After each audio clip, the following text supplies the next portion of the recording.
hopefully this will be better.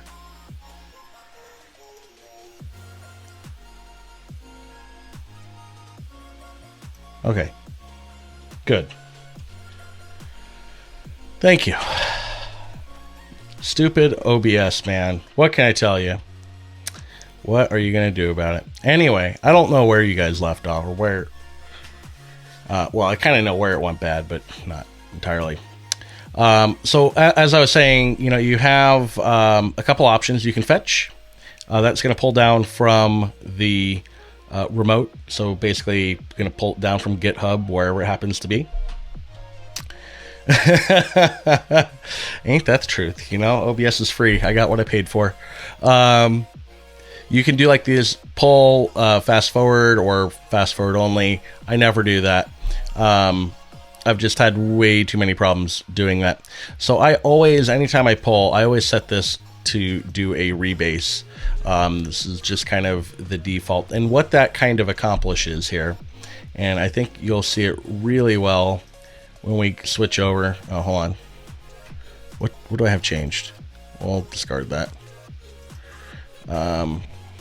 There's a PR from Death Knight that fixes that anyway. So we're going to switch over to my regions branch here.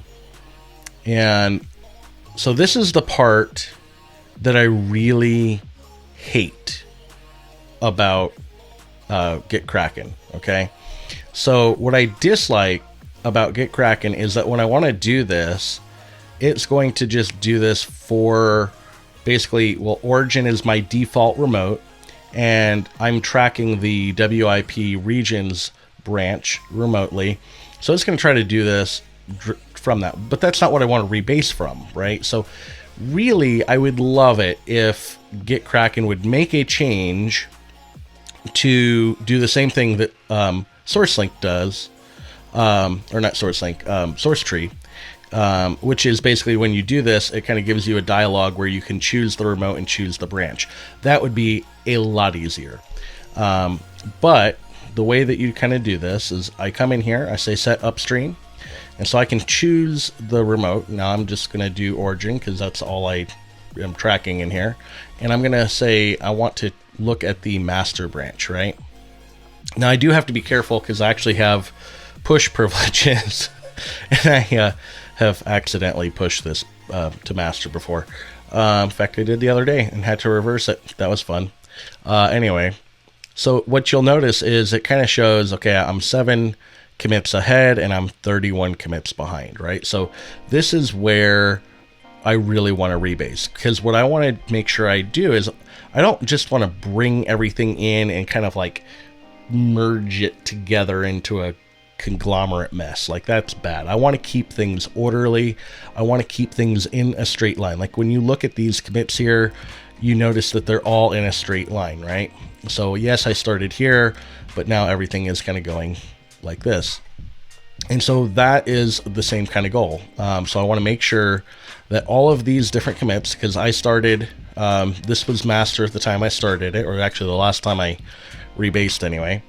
And what I want to do is I want to kind of bring this commit right here, instead of being down here and this trying to like oddly kind of come together. What I want to do is I want to take this connection point right here and I want to move it to where master is right now, which is right here. And so since we have changed our remote and we're saying, okay, we want to rebase, I'll click that, it'll come through, and beautiful. This is actually what I was hoping for. Well, normally I don't hope for this, but since I'm streaming it, I was kind of hoping for it. So what we have here is we have a conflict, right? This is a merge conflict. And I'm not talking about James's podcast. So when we come in here now, we can see that we have a conflict because I have 2 different projects that kind of got added at the same time. When I did it for the documentation, I had to force push. Yes.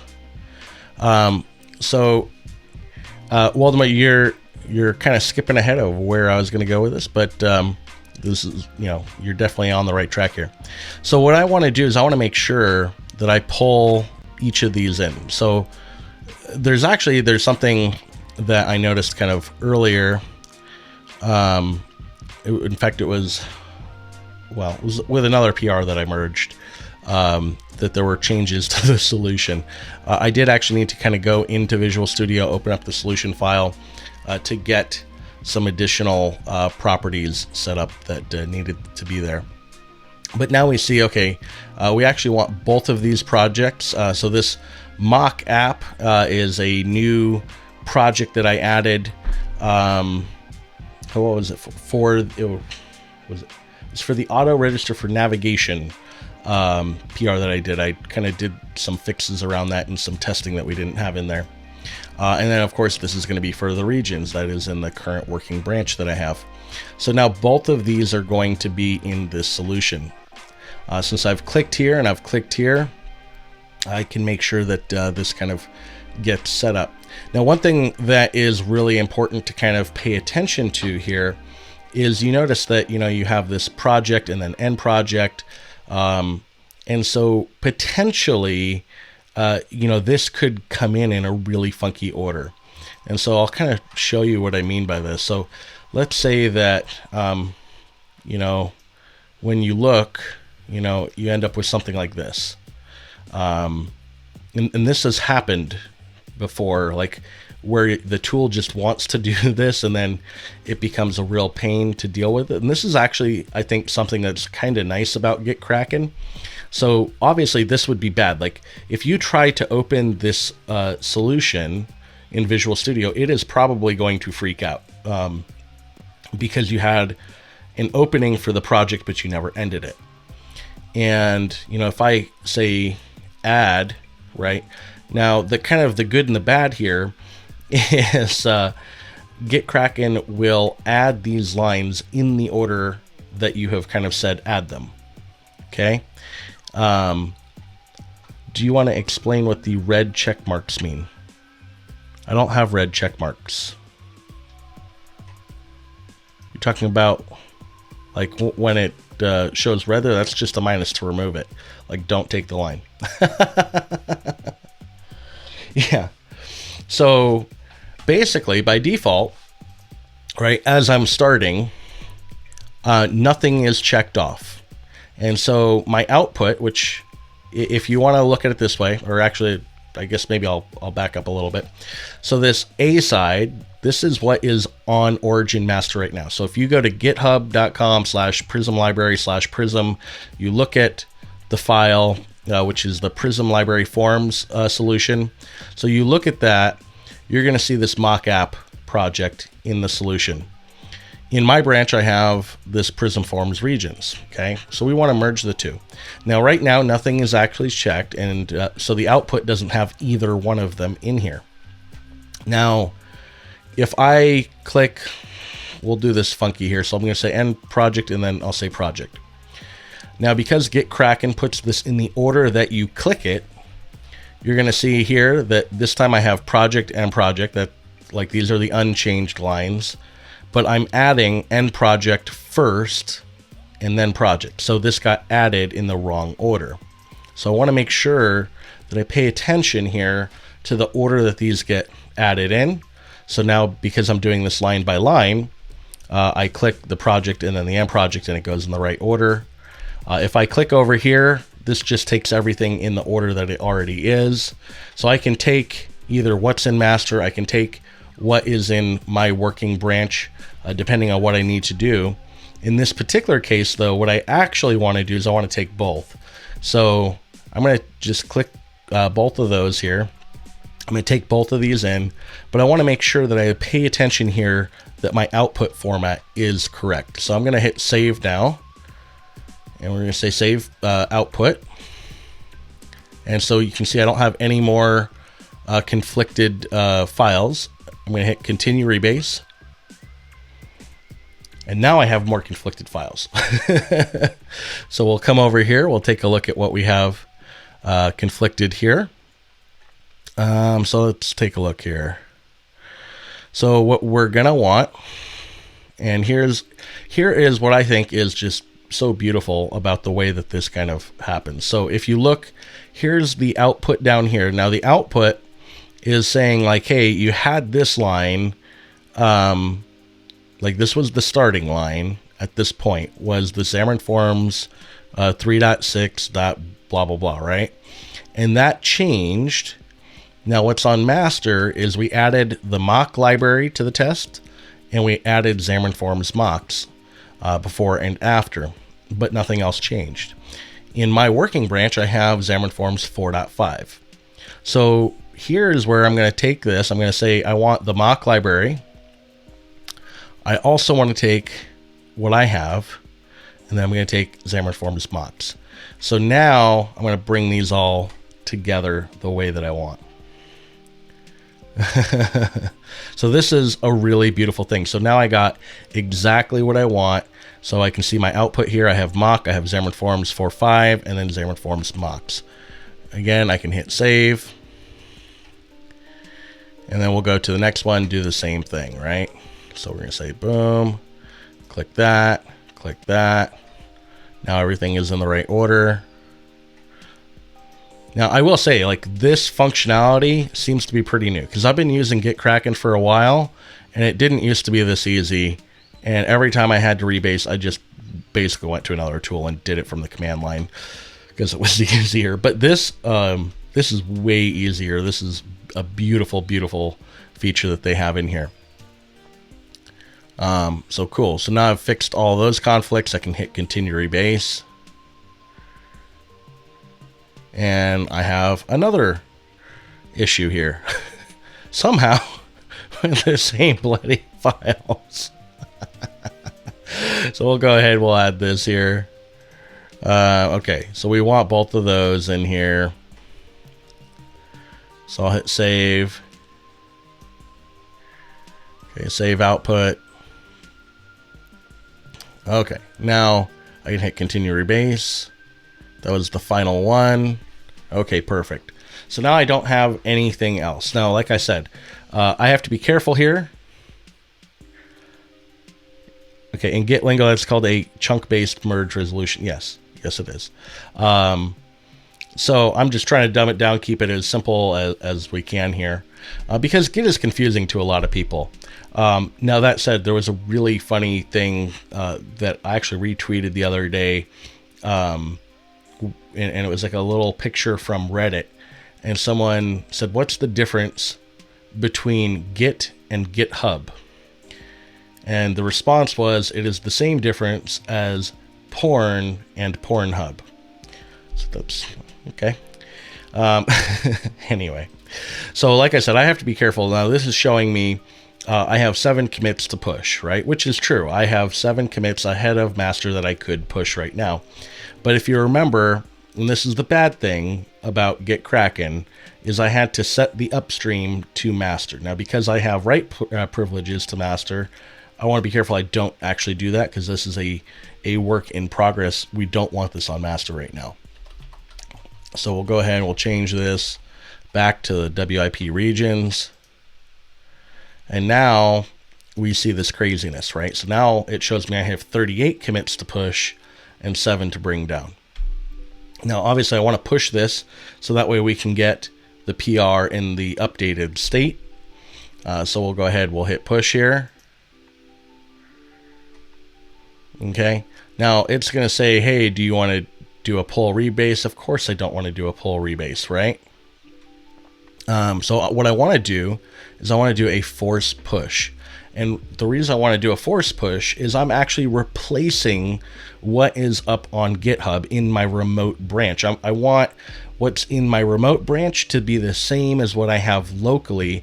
And remember, we reordered these commits. Now, my commits themselves didn't actually change really, right? Like my commits are still the same commits that I had before, but what did change was the ordering. So here, remember, like this was my first, the WIP regions commit that I did. And before it was like way down here somewhere that it kind of branched off and then kind of did its thing. But now we've moved it to where master is right now. So that's why I'm going to want to do this force push. go ahead. Like it's a destructive action. They want to make sure you're really sure that you want to do this force push, which is a good thing, by the way. They could do a little bit better job of telling you where you're pushing it to, though. I will say that. Like, it would be nice if you're going to destroy the blah branch. Like, that would be beautiful if they said that. But this is still pretty good. Like, it is, they're doing a pretty good job here. Cool. So now it's kind of doing its little thing. We get the little notification, push succeeded. And of course, now we can come back here. And where is the, I don't know, I'm looking at the what's merged is open. So now if we come over here, we should see that we just push this, and of course now it is building. So that is, in a nutshell, kind of what you need to do in order to do this rebase. And I know it's scary, but because we've done that, I don't have, now this is a huge PR, so it's not going to be as clear here, but because I've done that, I'm not going to have a messed up branch that we're trying to merge in. And you've probably seen, if you've been paying attention, there have been a couple PRs that I've closed because when the PR was rebased, it didn't get rebased correctly. And what you saw was all of those commits that happened since they had started kind of went in and kind of showed up here at the same time. So that's kind of what you want to avoid. And now that I taught Brian how to do this, which he had to learn, but it's all good. We still love you, Brian. Now we'll go ahead. I think I already approved this, didn't I? Did I approve it? Yeah. I guess I have to reapprove it because you rebased it, huh? So I'll approve it. Boom. And now we can merge because we taught Brian how to properly rebase his PRs. Then I'm going to delete his branch. Because you should always keep your repos clean. Just saying. In any case, so that is how you do that. I hope that was helpful. I know this was like a total ad hoc kind of thing. We've been doing a lot of stuff in Prism lately. Merged, actually, I think one of my new favorite features. There are a lot of favorite features I have, honestly. But one of my new favorite features is we did a little bit of a behavior change on the container extensions. So in the past, if you couldn't, like if the container, yes, and we've added a crap ton of tests lately. I think we probably added around 200 tests in like the last 2 days. So we were relying on the underlying container to just throw whatever exception it threw if it couldn't find something, and that really led to a lot of problems. I know for me, and I'm sure for other people, because all of a sudden you had to spend time to try to investigate what the root issue was, and there was an oddity in the Unity container that is really irritating. So, all of our views are registered as a named, it's a named registration. It's a named transient registration. But it's an object and then whatever the implementation is with a given name. Unity container would go, well, I have no idea what that key is that you're looking for, but I do understand object and I can give you a brand new instance of an object. So it would return that, and then of course when we cast it to the proper view type, it would be null because it wasn't actually a page or whatever, and so then we would get some other random exception, and it was really hard to figure out like what the heck is going on here. So that is fixed. We now actually are throwing meaningful frickin' exceptions. There's this new container resolution exception that is beautiful. So let me walk you through what it does real quick. First of all, we have some constants here to tell you, like there are some there is the potential to get this, but you have to, there's a little trick in how you would see these messages. But you get some messages here like, hey, you're missing a registration. You can't resolve an abstract type. There are multiple constructors, no public constructors, blah, blah, blah, right? Or a cyclical dependency. And, you know, there is this, I'm going to be very honest. Dan didn't think about it, error, and go file a bug so that way I can add the use case. Okay. But basically what we do is we expose, like, here's what the service type was, and if there was a name to it, we provide that. Is that super meaningful for, say, like a page? Probably not, because it's going to give you an object with the name of the page. So I guess the name kind of helps you. But where the strings... So, Brian, we actually don't want them localized, to be very honest. These are not necessarily meant for you to log as much as, like, these are meant to be absolute constants that you can strongly check. Yeah. I mean, I suppose we could do some trickery, but I don't want to do that, to be honest. So we do have kind of this, you know, a few different things here. So we know if it's one of these known issues, we kind of handle it a little differently. But there is this get errors method on the container resolution exception. And this is really, really cool, because what we're going to do is we're going to figure out what the implementing type is. So, like, let's say you have some service, right? And you have some service that's mapped to it, right? So we're going to go look at the some service, and we're going to try to activate that darn thing. And we're going to look at the constructor. We're going to say, hey, what are the parameters in the constructor that the container was trying to fill? And then we're going to tell you which of those items couldn't be resolved, or what the issues were. So you're going to get a whole collection to kind of show you that. And I think it'll kind of, man, I really got to install Octotree on here, because it really sucks not having it. I hate Safari. It's not a real browser. Anyway, let's see here. Where's my... Is it in here? I think it's in here. Or no. It's not in there. I think it's in the core. I think. Therefore I am, right? I don't remember where I put the test. No, it is. It's got to be in the forms one, I think. Mock app.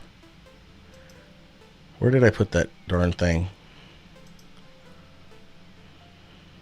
Yeah, okay, it's right here. So, just to kind of give you an idea, I think the tests kind of help to give you a clear idea of what you're going to get, right? So, okay, we try to resolve something that's missing. We get the container resolution exception.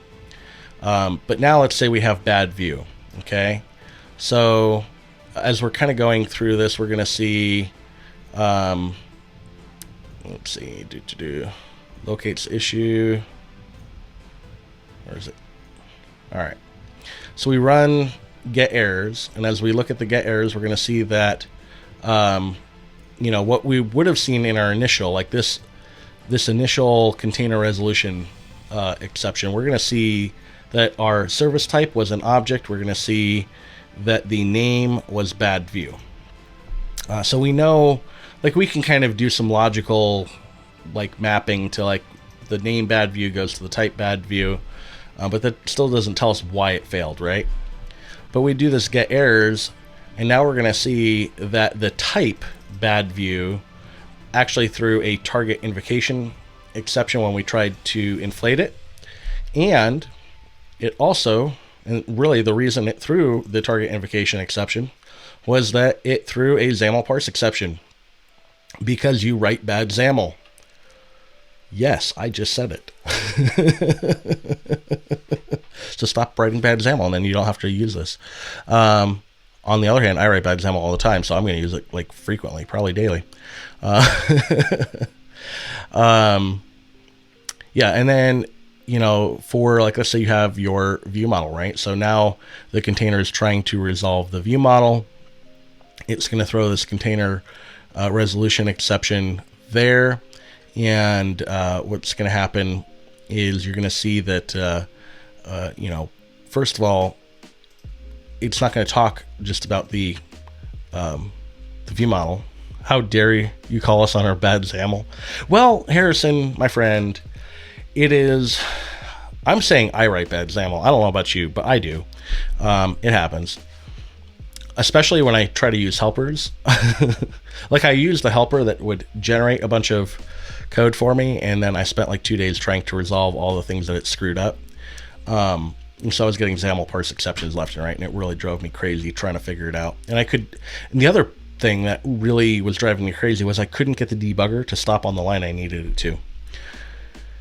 So anyway, but yeah, so, let's say now it's resolving your view model, and you forgot to register iService mock, right? And so now when you do this get errors, it's actually going to show that, hey, you had an issue with iService mock.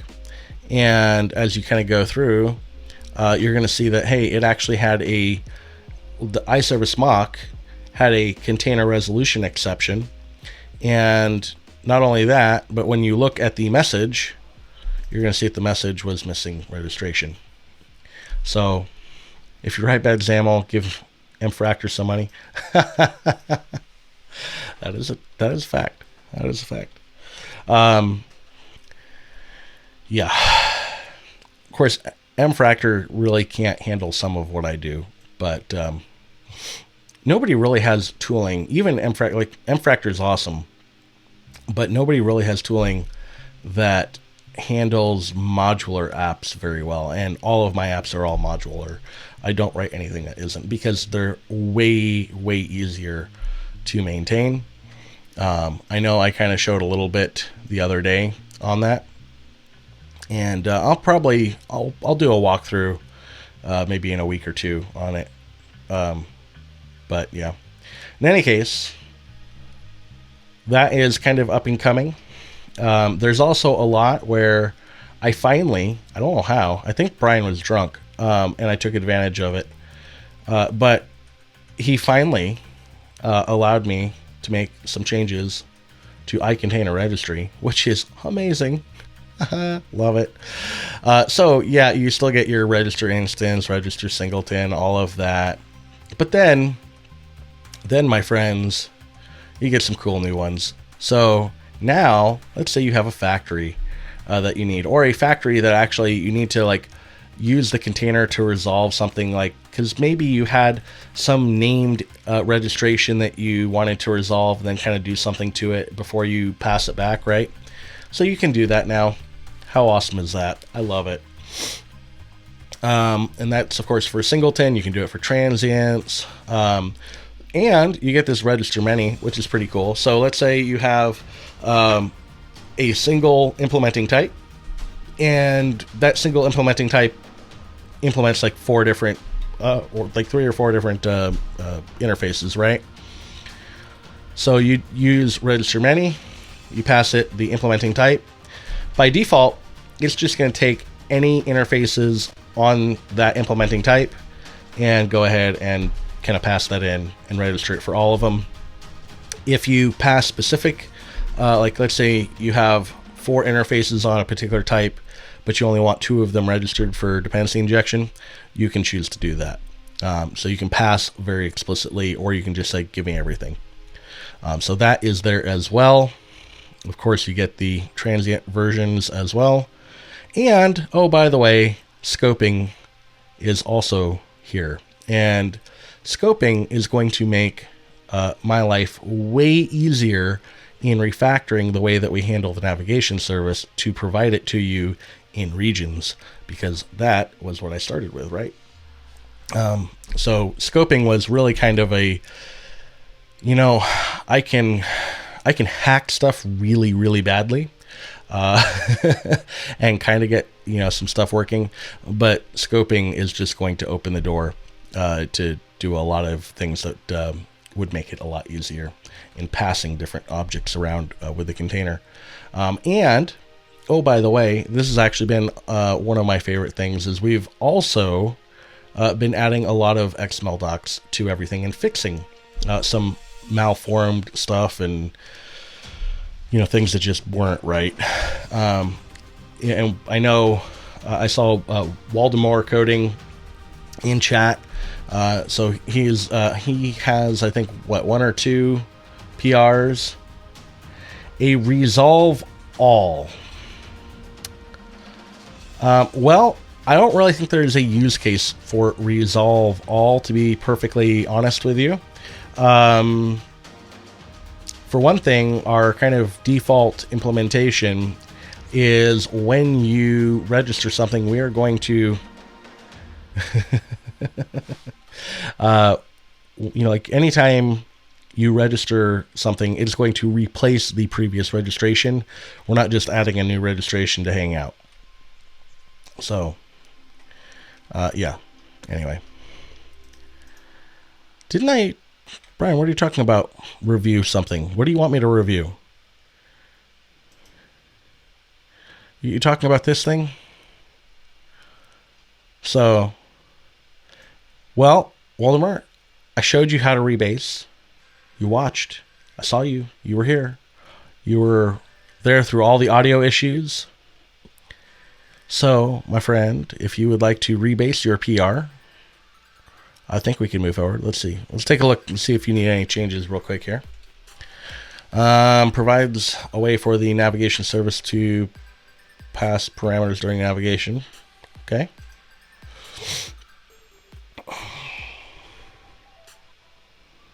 I'm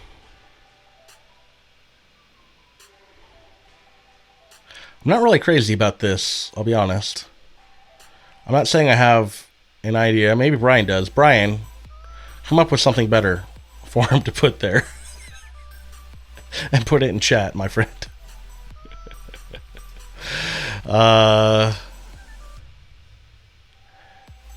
Yeah. Oh, this is going to be... Okay, so actually there are a couple of things here. One, this is invalid markup. Second... Yep, that is exactly what they're used for.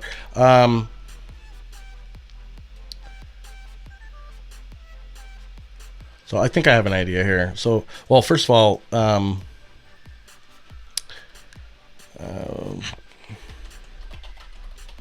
want to reference the key value pair outright. Refer to them as parameters. So let's see.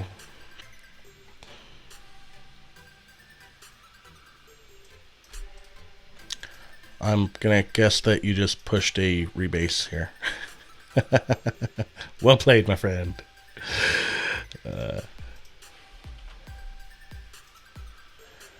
All right. Let's see. So what did Brian say?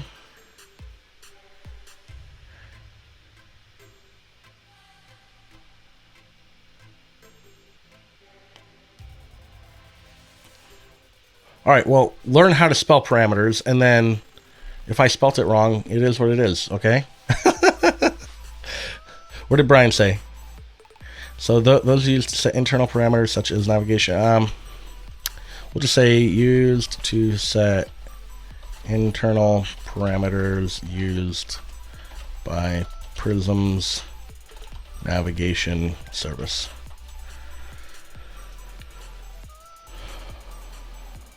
Okay.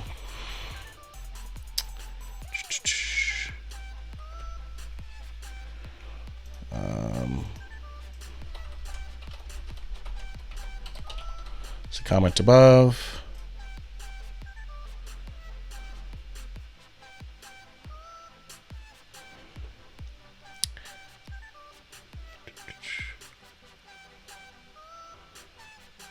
What is this?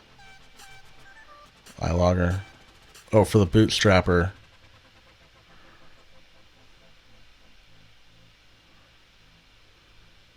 Okay. Sure, why not? I don't have an issue with that.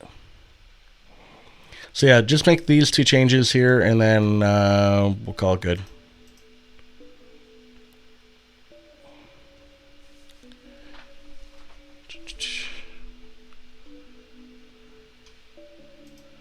See, what else do we have here? I love that he's actually being quiet and not biting me right now. Haha.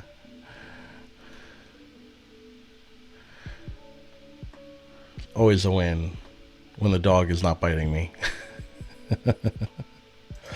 See, did Def Knight here think change?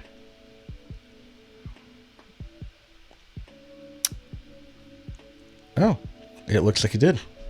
Cool. All right.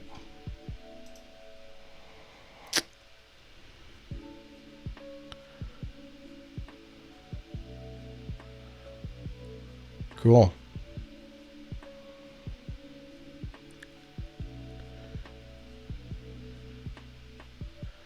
I think we're good there.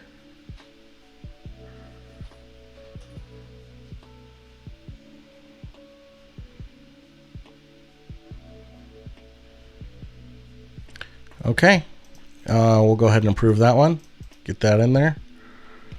That'll cut down on the warnings.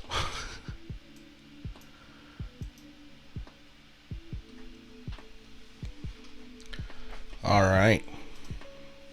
So we're getting these pull requests down slowly but surely. Yeah, so I mean, I could technically take this, but let's see, did Jerome ever oh, he changed it to draft. Okay.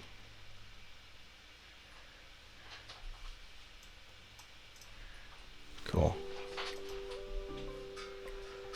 So much easier working on small pull requests like this. Like, okay, what did you change? You changed one line. I can review that. Yes, it looks good.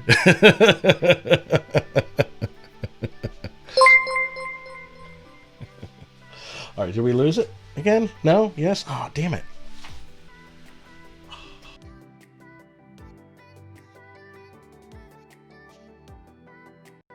All right. Hopefully, I'm hoping that this did not just put me underwater. Did it put me underwater? But thank you for the follow there, McFoles. Appreciate that. I have really got to get this Windows machine working. I don't know why I cannot get video working on it. Like, that's really my only issue. Is if I could get any... I'm good? Oh, thank God. Yeah, if I could get the video working, it would be fine. But, oh well. What am I going to do? You know, it is what it is. Let's see. It looks like... Oh, we had this other one here.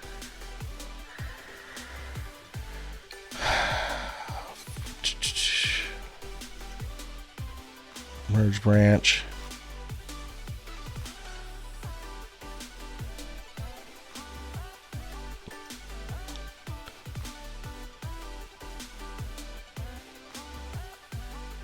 I'm trying to figure this part out. Oh, I have other stuff marked. Okay, never mind. Oh, actually here. I'm going to say, yeah, we'll request changes. I know what I want to do. Rebase this and fix the conflicts.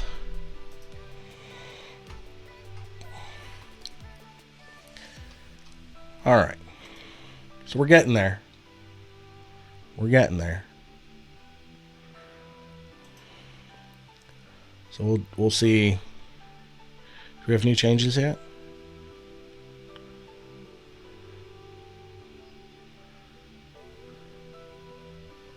Nope. We don't have more changes yet. So we're just waiting. We're just waiting on that. And then we can change that. But that should be good. We're making progress, I feel like.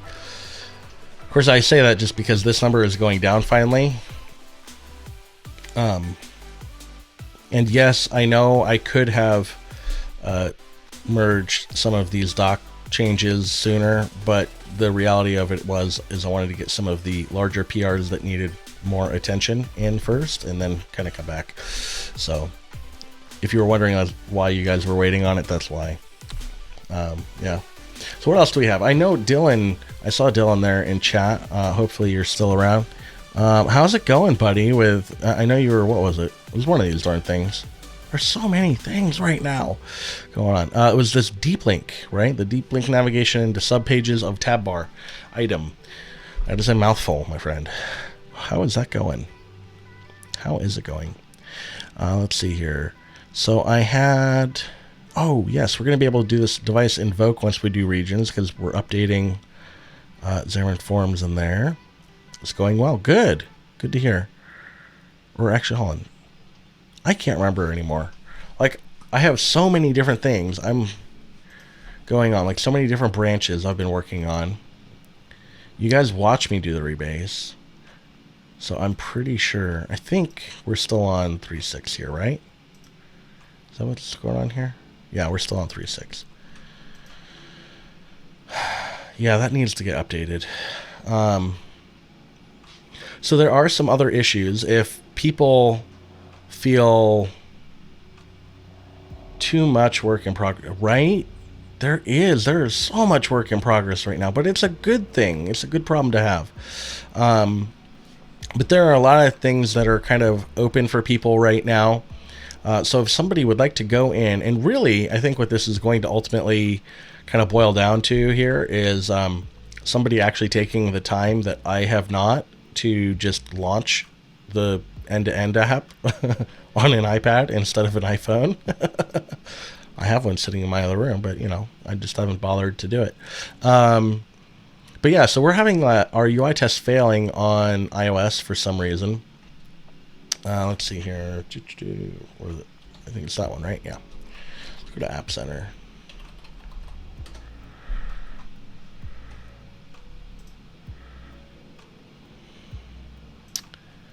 We'll sign in.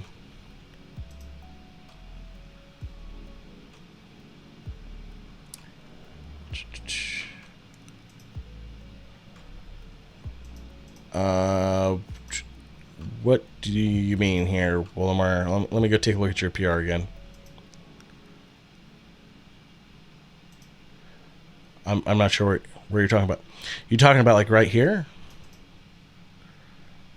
Yeah, you can do.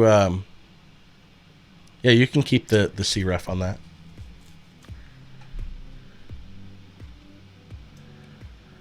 You can write the same types with the same error multiple times. Yeah, well, the resolve all just isn't going to be something I think we're going to add to Prism, to be perfectly honest. I know Ryan is jumping for joy in his home office right now, like, holy shit, Dan actually knows how to say no. And I do. The reality of it is it's such an edge case. There's no real value that we see for that. There are other ways to handle it. And I should add, by the way, this is a like like there are some things that you can do that aren't well documented. Like I actually just added test to validate things around this, where like let's say you have a service and you want it to be lazily initialized, or you want to do like a function. So like you want to inject a function of whatever, you can actually do that with both containers. It is supported by DryIOC. It is supported by Unity, and that is actually tested now. So we know you can do it. So you were asking, what is the process for claiming an issue in the Prism library? So the best way to claim an issue in Prism, just like I think a lot of different places really, is to go into the issue and say hi. So the thing is, right, like if I come in here, I don't know why I would ever assign the .NET Foundation admin, or yeah, anyway, but I can assign Brian, I can assign myself, because we are actually on the organization, right? The Prism library organization.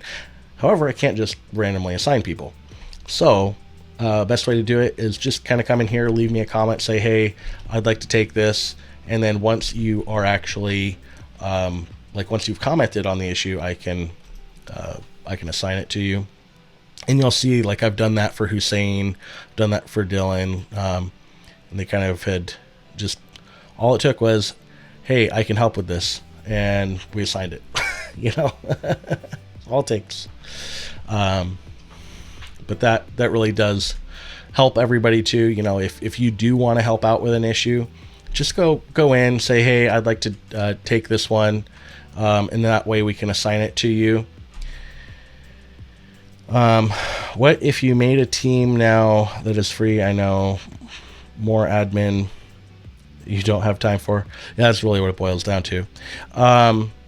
If there are people that are helping out on a regular basis, and I know Brian and I would have to kind of talk about the actual implementation, but it's certainly feasible for us that, we could add somebody in an advisory role that, and Bart was actually, in that role for quite a long time, where he had the ability to go in and do stuff and we could assign stuff. Of course, we just could never actually get him to do anything.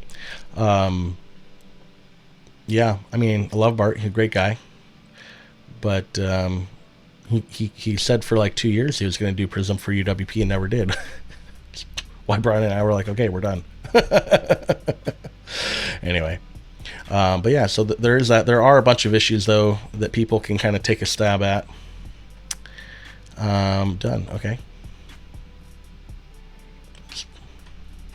Let me go see what we have here. No idea what window is coming up on. It's always risky when you open a window and you're like, oh boy. So yeah. So we'll take a look at this new deep link crash one that just came in. And I'll assign. So let's do this. Let's merge. We'll merge this first. I'm like all over the place. I'm like the dog from Up. Squirrel. Anyway. Use to set internal parameters. Cool. Cool. Approve.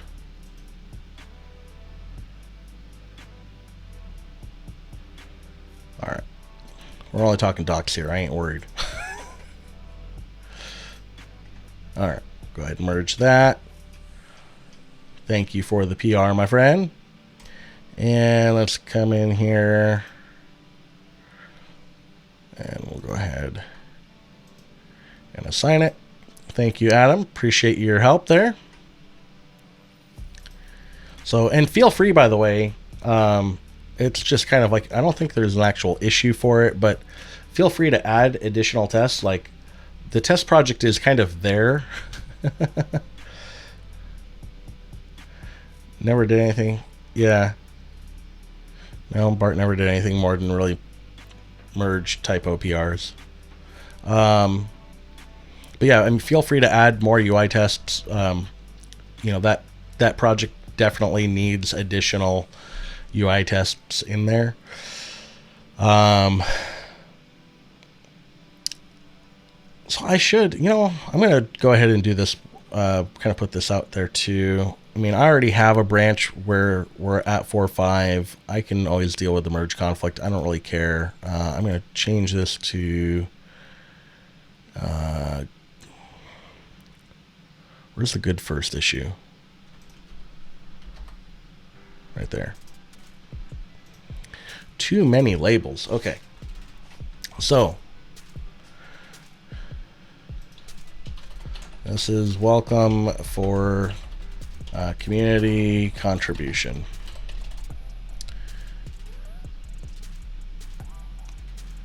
Yeah, Brian, I would tend to agree. It probably has something to do with that. I just haven't actually looked into what specifically it's doing, and what the change would be that we need to make to the UI test for that. or for that matter, why it works on Android. Oh well. Because there should actually be devices over there that so let's go to test. So yeah, all of these darn things. So you can see, we're running on a whole bunch of devices. But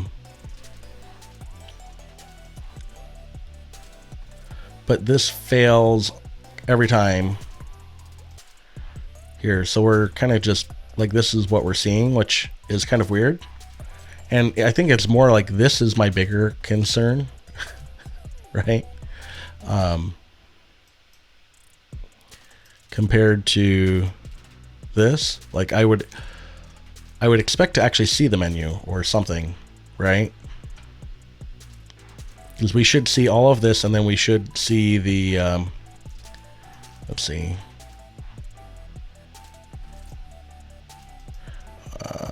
Oh, I don't think any of these tests actually show the menu expanded. But yeah, I mean, this is just like totally blank. I mean, it kind of looks like you should see the master displayed, but you don't.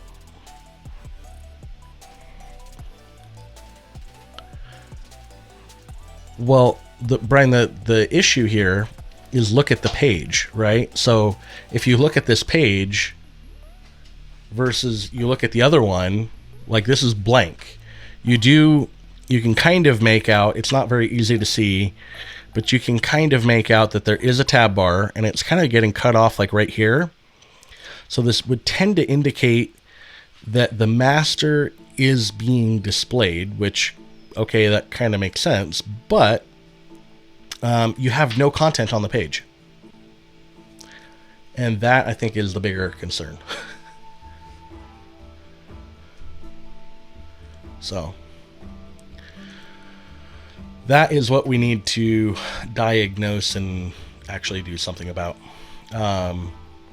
Because, yeah, the line that you're talking about, where'd it go?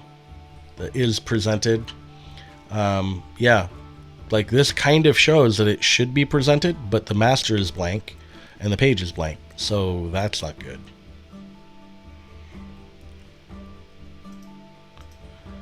Brian, you're correct. It's not something that we control directly, but it's something that we need to figure out why it's not doing what it should be doing. This is a UI test. It's to validate that all the things are happening that should be happening. We can't very well say that the master is being displayed because it's completely freaking blank. So you have moved to be right under my foot. I'm trying to put my foot here, and there's a dog there. Ay, ay, ay. Anyway.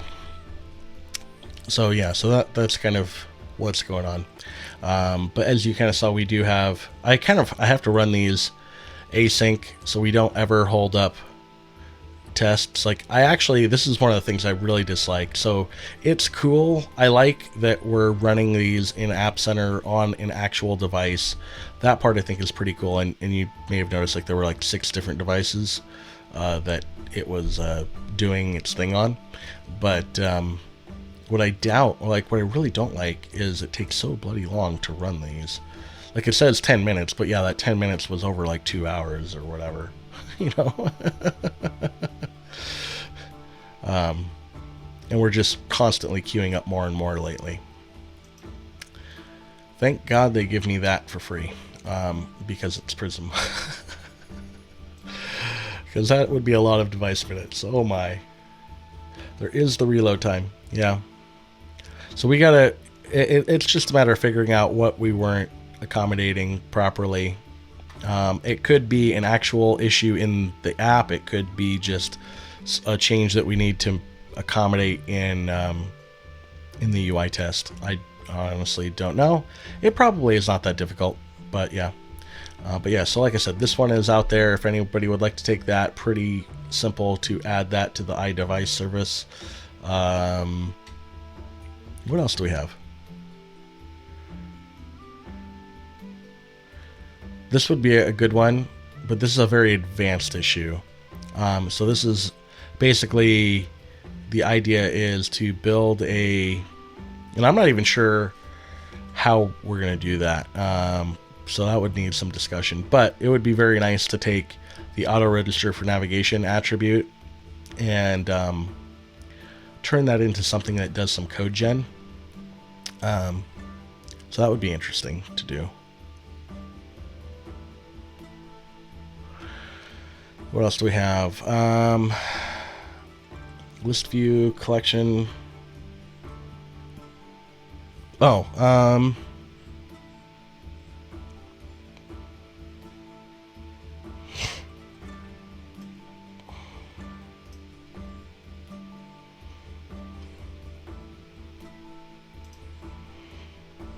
so I'm going to change this from a bug. I'm going to remove this because 4.5 I think has the modal.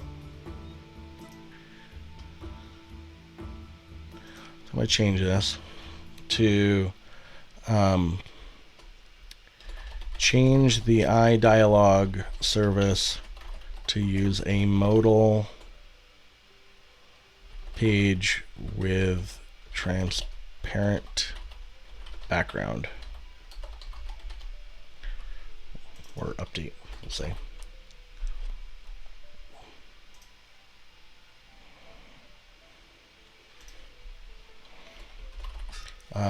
The iDialog service should be updated to use a new modal, or hold on, to use the new transparent background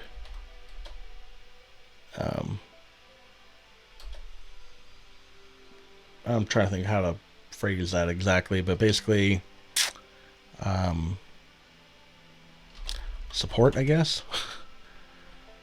That was added in Xamarin Forms 4.5, or transparent for modal pages. By the way, this totally does away, in my opinion, totally does away with the need for the pop-up plugin, which I am a huge fan of that because it's just one less bloody dependency. So yeah, so modal pages now have, like, you can do them with transparent backgrounds, so why not, you know? Anywho. This is open for a community PR if anyone would like to claim it.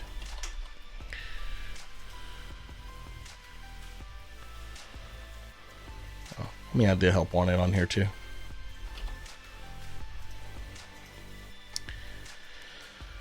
So yeah, I've been implementing enough stuff lately, guys. Feel free to take some issues and help out. Lots of stuff that you can do here. I know we have this iLogger one that Hussein was like, yeah, I'll do this. And now Brian's like, oh God, do we want to do this? Do we want to? Now Brian and I were talking, like, we've actually been talking a lot lately. But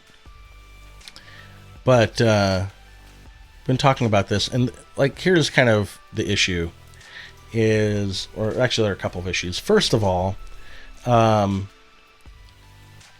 yes, there is technically a way to do that, Adam.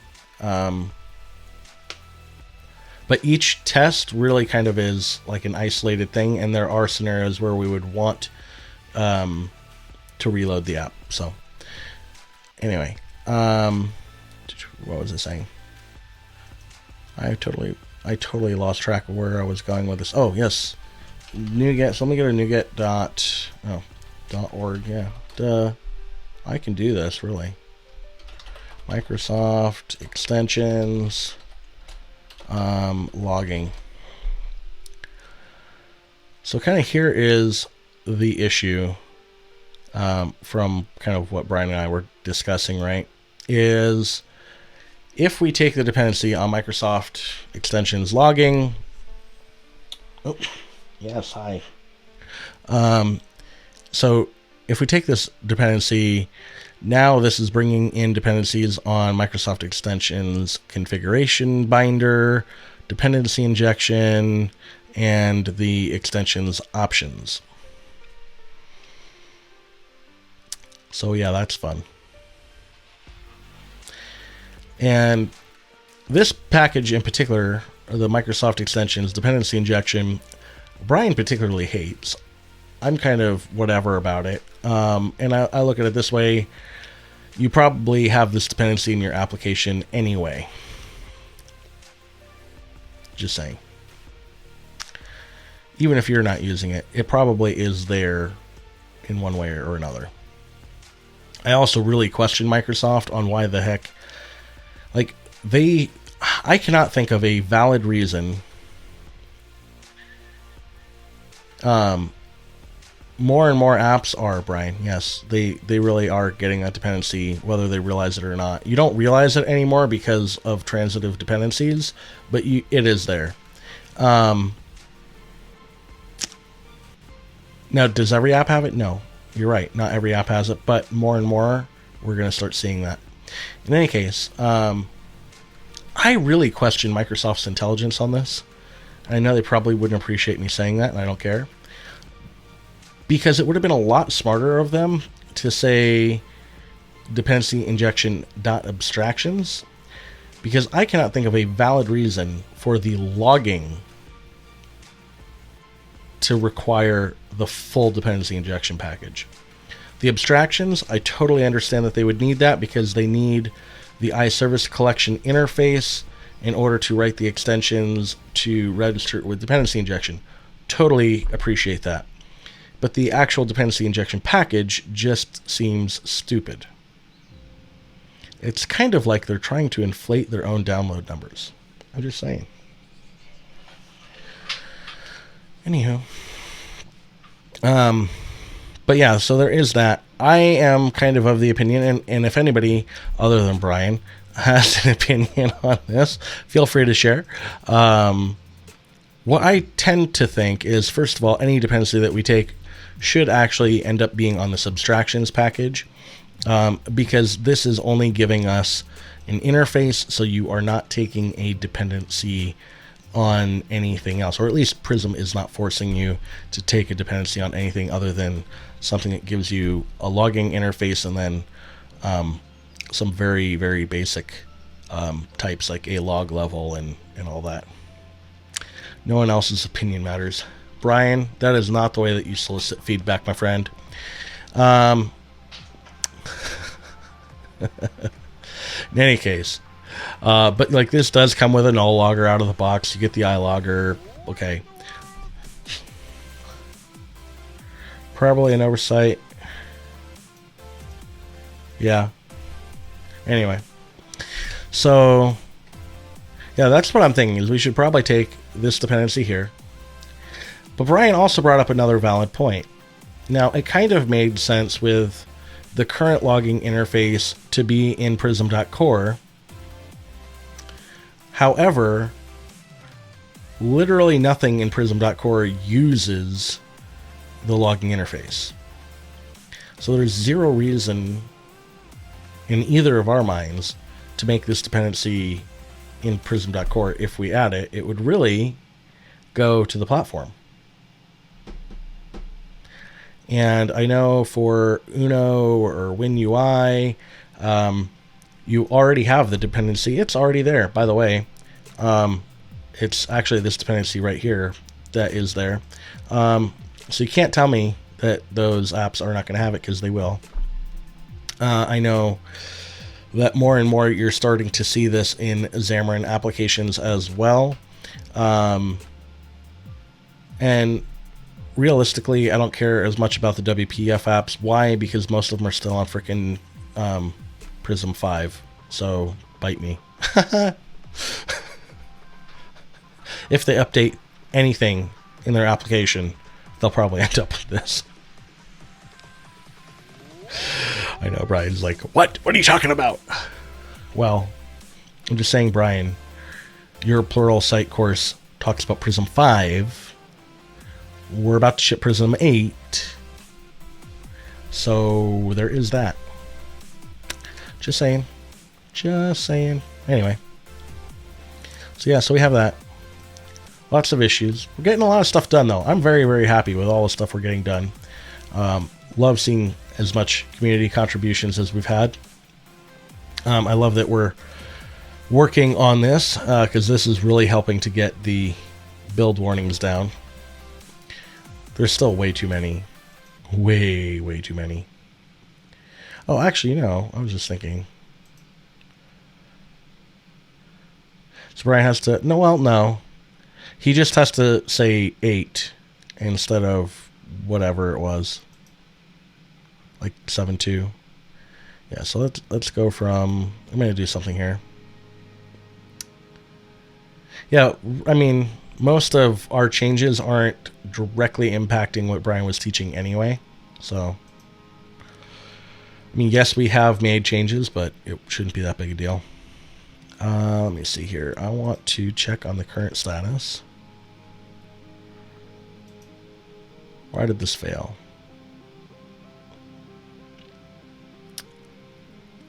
Well, ain't that beautiful? Let's rerun this.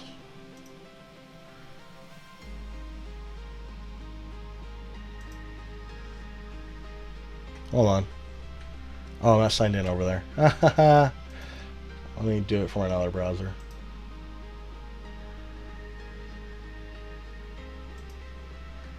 By the way, that's really good to know that if you're not authenticated, you can't go and screw with my build. Yeah, I would like to do that.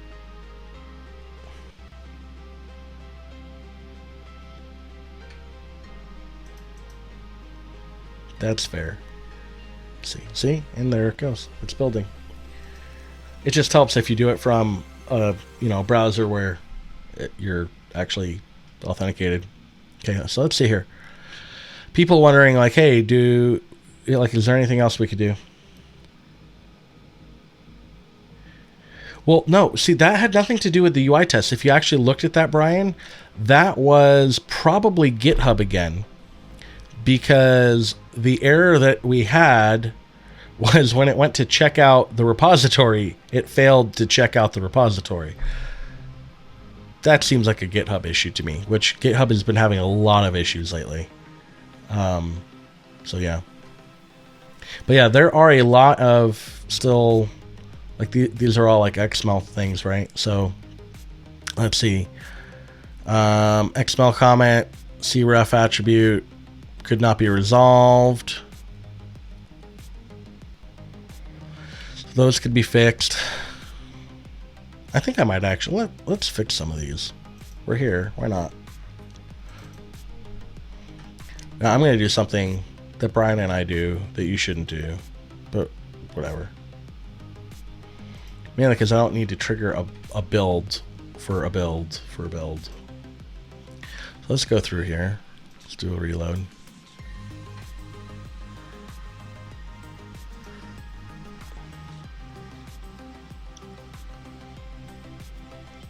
See if we can get Visual Studio to crash. Haha.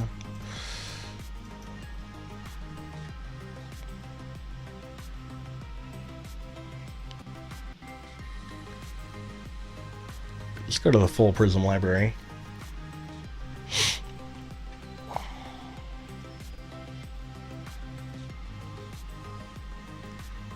So I think I've learned the trick, by the way. I need to stream a little bit later in the day. That way the dog is willing to sleep. Like after he eats, after I've played with him for an hour, and then that way he calms down and just like lays down under my feet. And it doesn't matter. Like everywhere I shift, he moves. So that way, I swear, it's so annoying. Anyway, wanted to do them next already mentioned in the comment. Okay, yeah, no worries. I'm gonna just fix a couple of them. We're gonna see what we have here. More for other people, Waldemar, so that way they can kind of see, like, kind of here's what we're doing to figure this out. Trust me, there are too many of them in there for me to do all of these. Way too many. So let's build this. Maybe, hopefully, if I'm lucky, my computer will remember it's an i9 with 32 gigs of RAM and behave like it. So far, it's failing pretty miserably at that.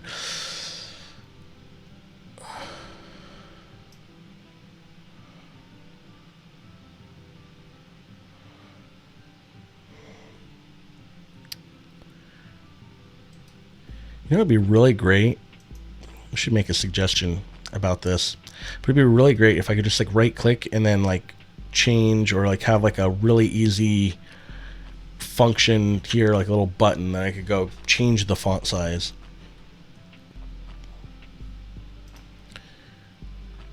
All right, and I want to turn those back on.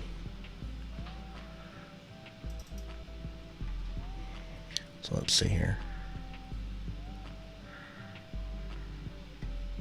The heck? No.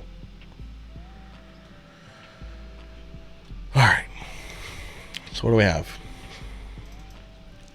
So yeah, so we see a bunch of them that are kind of duplicated, but that's all good. So this is in Prism Core. Well, there is no module info in there.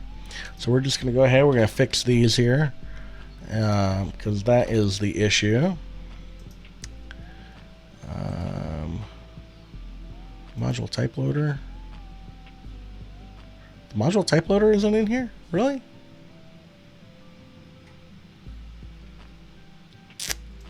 Really?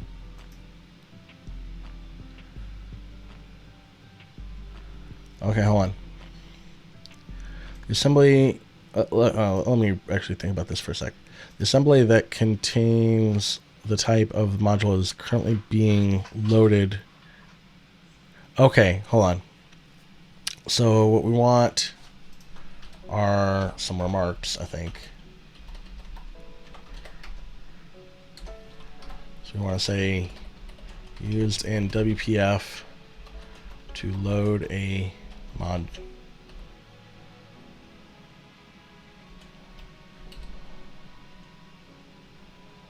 Dynamically, we'll just say, right? Okay. What? Alright. Fix that. So those are fixed. Let's see what else. What did Brian screw up now? Oh.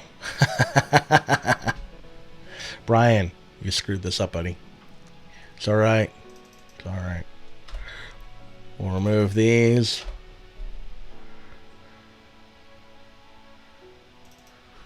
Trailing white space, always something that annoys the hell out of me. You know, I really wish... well, actually, no, there is. What am I thinking? There is a way to do this. I feel like we should just suppress... I just want to suppress this globally. So we're going to do that. We're going to do a suppression file. We're not going to do a target.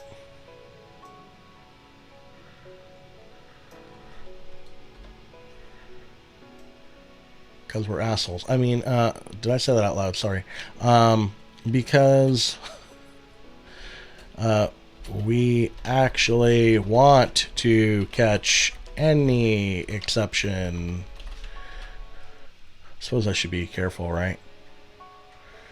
Might be children watching. Alright. So what was that I'm saying? There is custom presentation mode, Control Shift. Hold on. Let's take a look at this.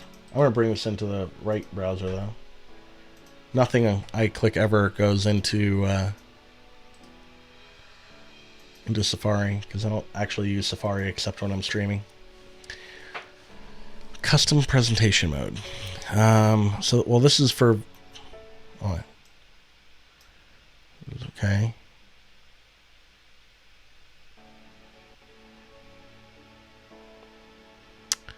I may have to install that. I'm not going to do it right now, but that actually looks pretty cool. Thank you for sharing that. Might actually be an extension that Brian Lagunas would want to share. Oh, is it code only? Oh yeah, it is.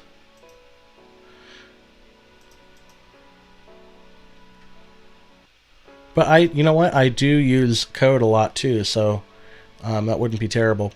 Let's see here. Presentation.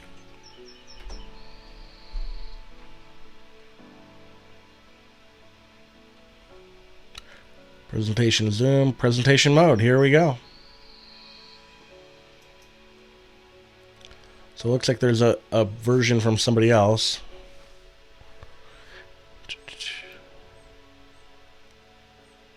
Oh, but this hasn't been updated in a long time, though. Eh. Anyway, it is what it is. I'd rather just complain. You know, I look at it this way. Microsoft has enough people that work for them that are streaming now. Maybe they would be encouraged to do something. I don't know. What else do we have?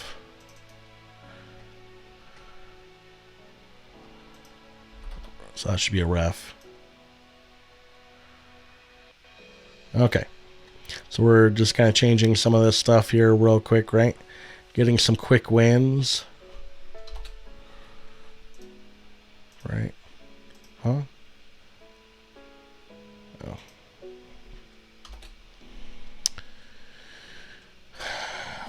What else do we have? Nope. I cannot believe that thing is still building. What on earth is going on?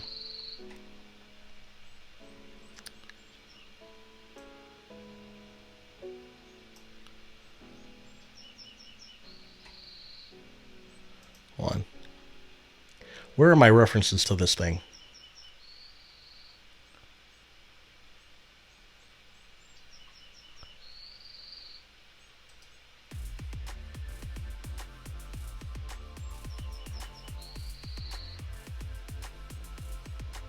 I don't see, let's see what you're talking about there. Oh, yeah, actually, yes, that I can't scale, sorry. Forgot that I didn't up it back up to 150. That's what you're talking about down here. So where are we actually using this exception?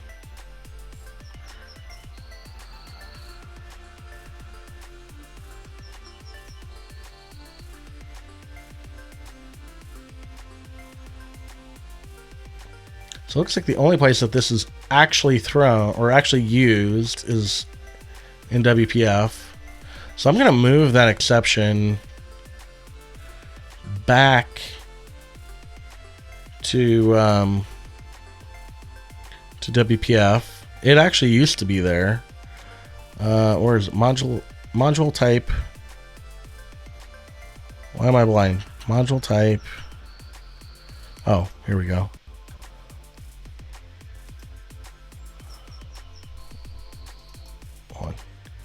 Loader not found, right? Yeah, loader not found. So we're going to take that and we're going to move, oops.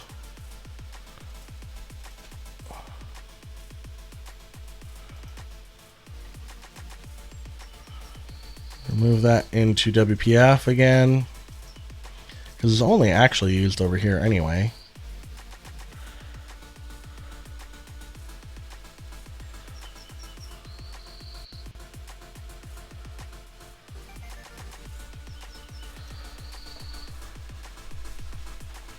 Is this ever going to finish building? Good grief.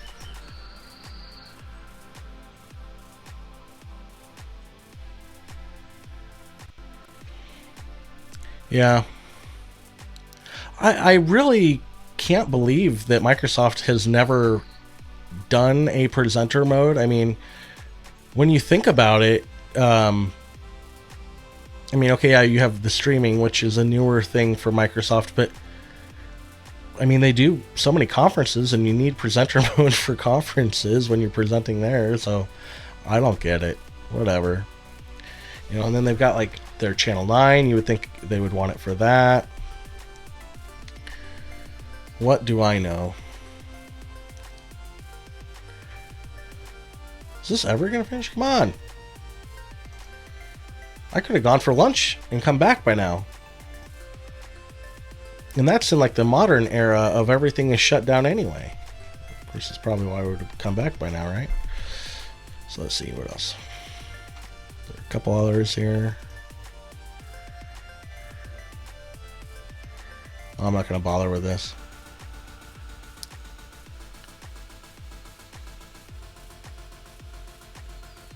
Hold on.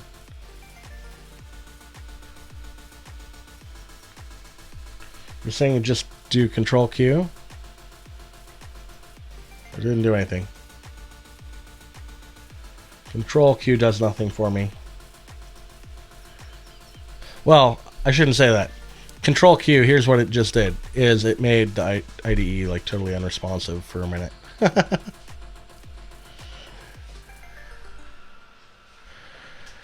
Get this. I really hate this, Brian. I'm just saying.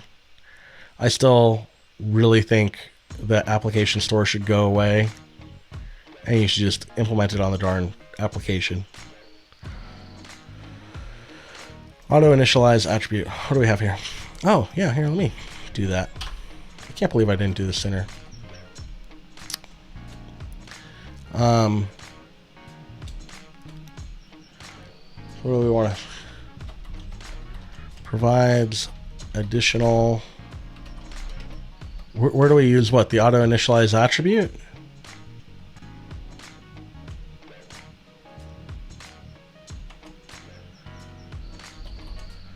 For a property that will be initialized with iAuto. Okay. iApplication store. We don't actually use it anywhere. We just provide it. I don't think anyone uses it, but it's there. Here, let me go to the...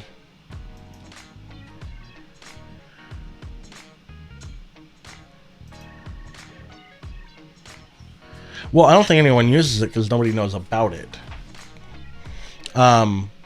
So the reason that we have it is Xamarin Forms provides a dictionary out of the box that called properties that you can stuff properties into, and you can save them to persist things from one launch to the next.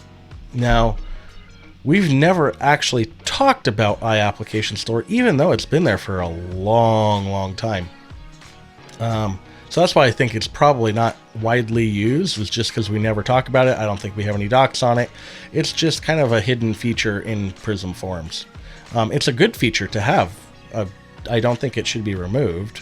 I just don't like the application store calling application current.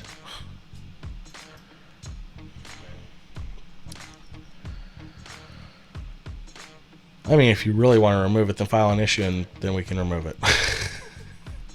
Do you know how to do that? Do we have to teach you how to do issues too, Brian? Oh, no. Actually, I'll leave it all in line. So let's see here. So...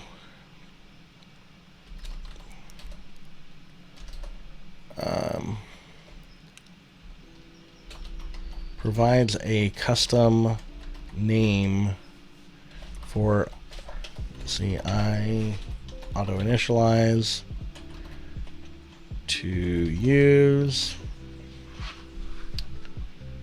What was that? Oh, go clean yourself. Computer randomly like saying, hey, you should clean your computer. I'm like, I'm good. Let's see here. The custom name to use.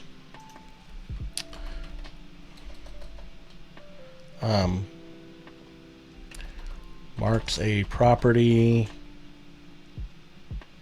as required if true.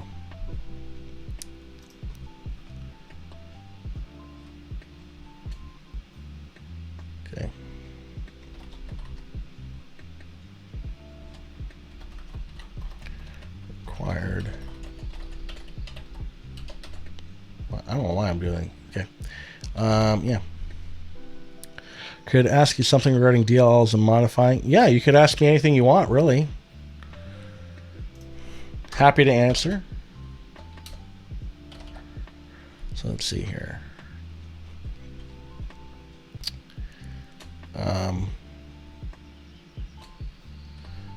What did I say up here? Oh. Provides a custom name for C.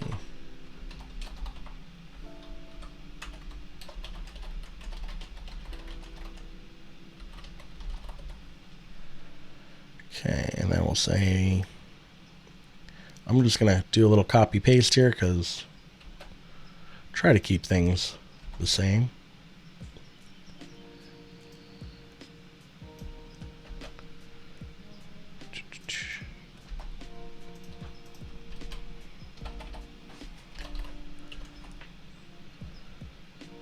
Gets the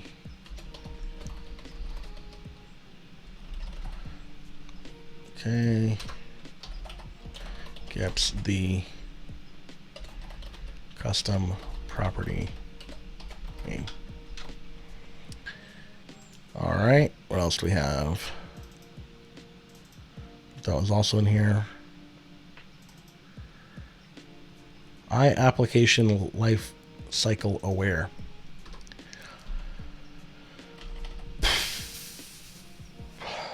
See, this is like the hard part. You know what? I'm good. I don't want to do that one.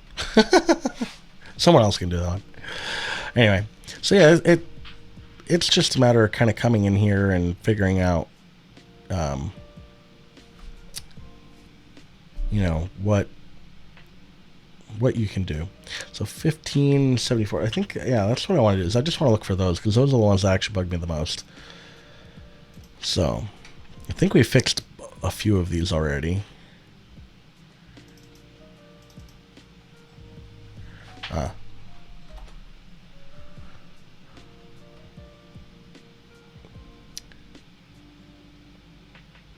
Try to get a mod for Fallout 4 VR to work, but the mod is designed to work for the flat version.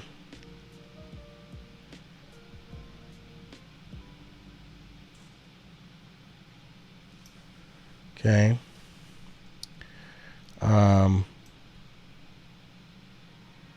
Both are the same status. Probably. I honestly have no idea. You know, actually, I was going to do a special stream with Matthew Robbins yesterday, and then we just had a scheduling conflict, and it didn't happen. But be sure to check out. We are going to do a stream, Matt and I, where it should actually be a lot of fun. We're going to take some apps that Microsoft has posted as like partner apps that are done with Xamarin. And like, hey, these are some great examples of apps that have been done, like the UPS app, for example. And we're gonna just we're gonna decompile them and tear them apart. So, yeah. Anyway, that should be a lot of fun to do. Not just because I'm a jerk. I am a jerk, but that's not the only reason why it will be fun. What else do we have? Modular. Okay. Command. Didn't we get rid of the commands?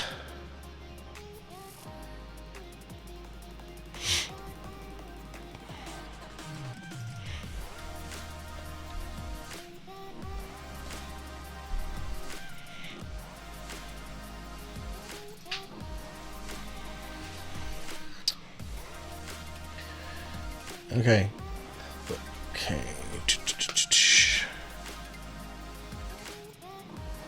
Text displayed in the action sheet will be the value for, okay. I'm just going to say the callback action.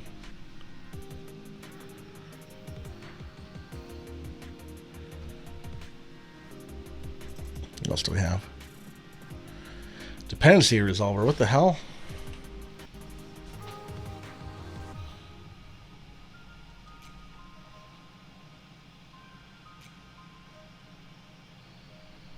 I am so confused right now. What did we say for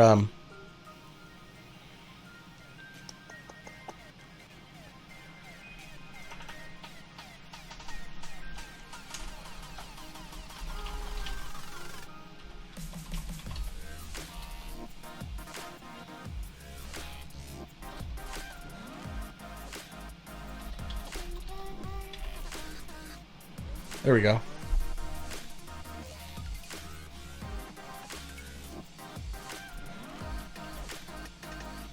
It's actually not bad to tell people. You know, there is, well, here's the Wizard of Oz, right? So, I can't remember. I mean, it's been obviously a while. This comes from 7 something or other, so it's been in there for at least a year. But we added an overload to the constructor here for this set forms dependency resolver. So Xamarin Forms has a dependency resolver that is actually used by the dependency service. And the cool little trick that we have is if you set this flag to true, we actually make Xamarin Forms use your container from Prism to resolve everything. So that's kind of cool. I think it is anyway. So yeah, so you can do that. What else do we have? I think that's it for the ones I really wanted to take care of. So let's see, what do we have? 12 changes. So we'll add those docs, fix that. I'm gonna fix that one. Yep, fix that.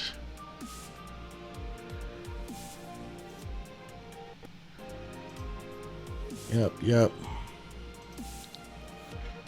Module state, yep, cool. Moving that. All right.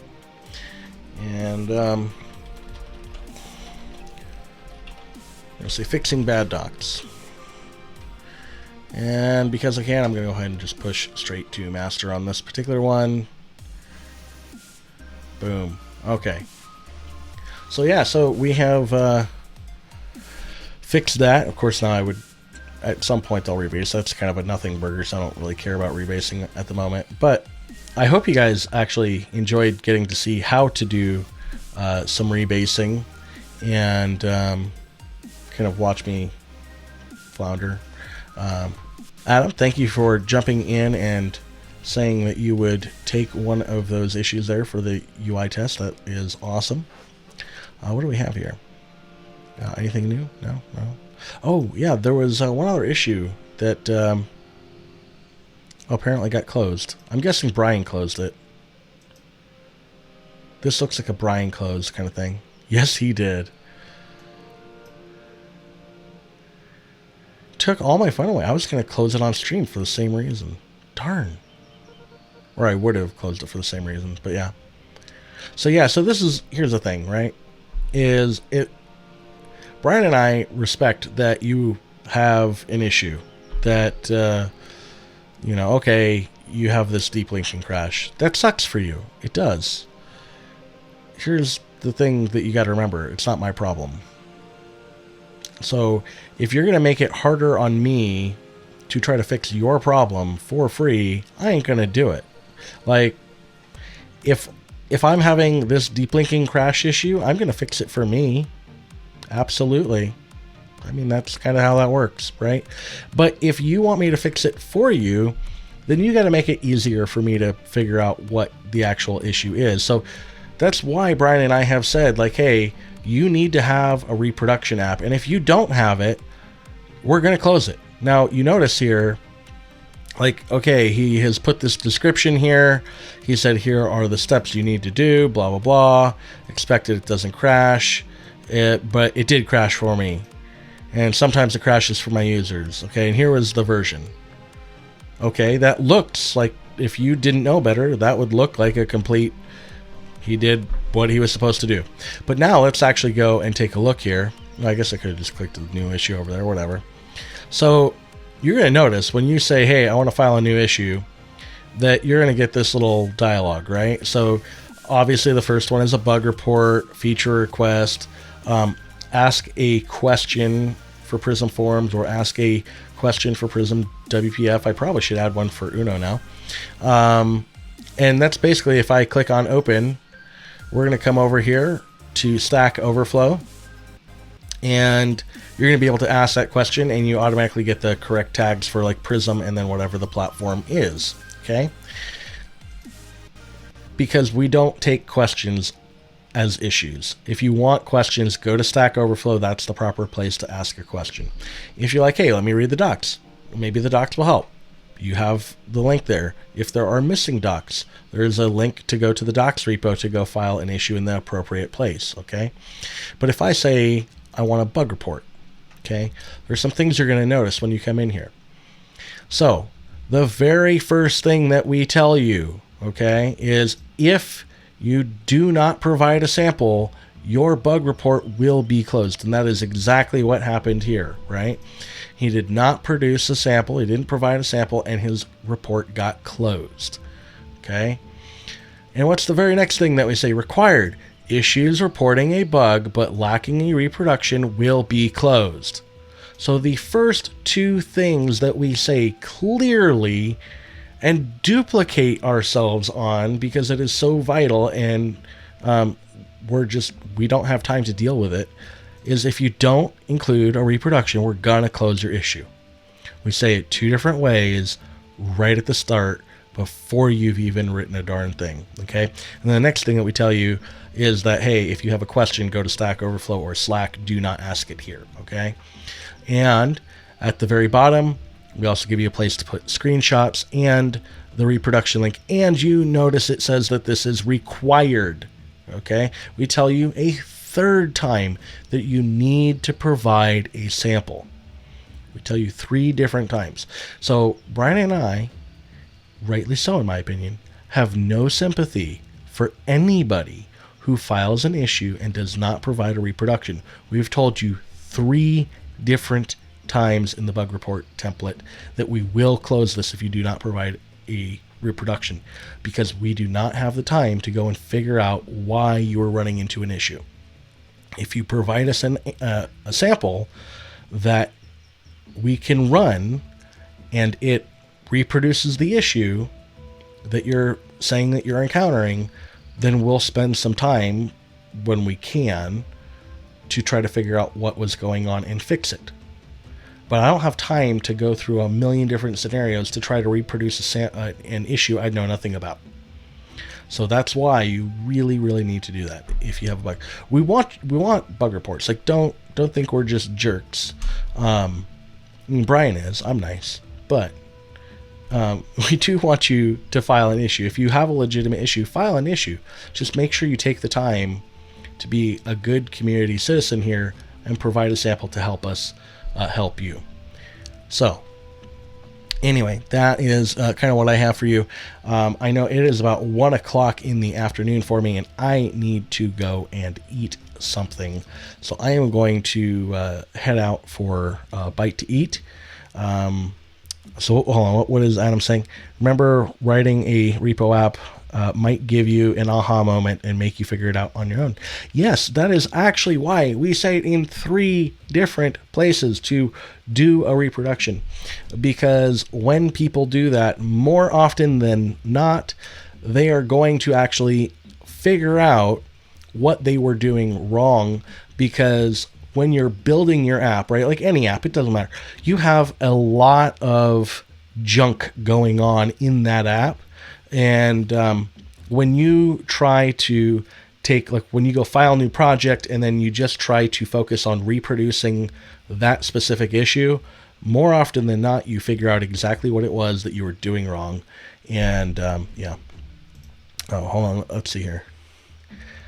You found the presentation mode. Let's go take a look at this before I go get lunch here. Presentation mode.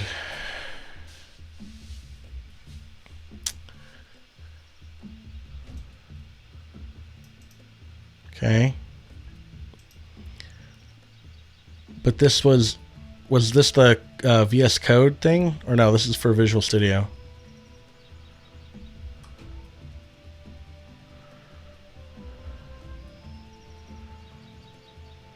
Okay. This has my attention.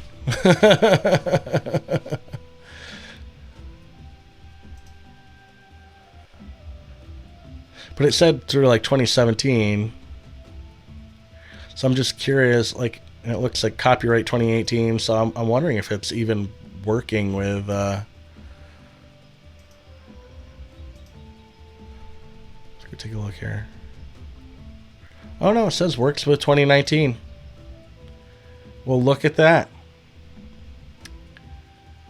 That's beautiful. Absolutely beautiful. I'm going to have to install that. Brian, you're going to have to install this too, my friend. I'm going to Slack you the link, by the way, because I'm nice.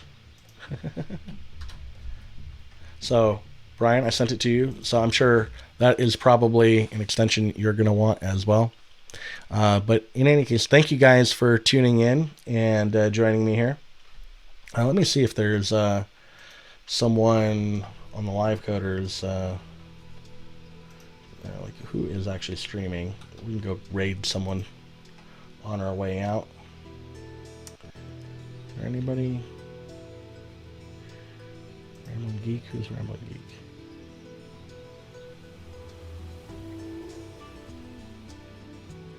Let's see who I can find.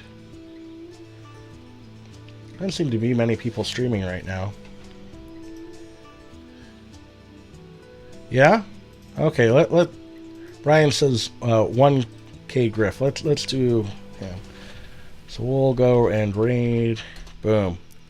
All right, so we'll see you guys over there. Thank you guys for joining, and I will catch you next time. And what is this? 3, 2, 1, and we'll see you next time, guys.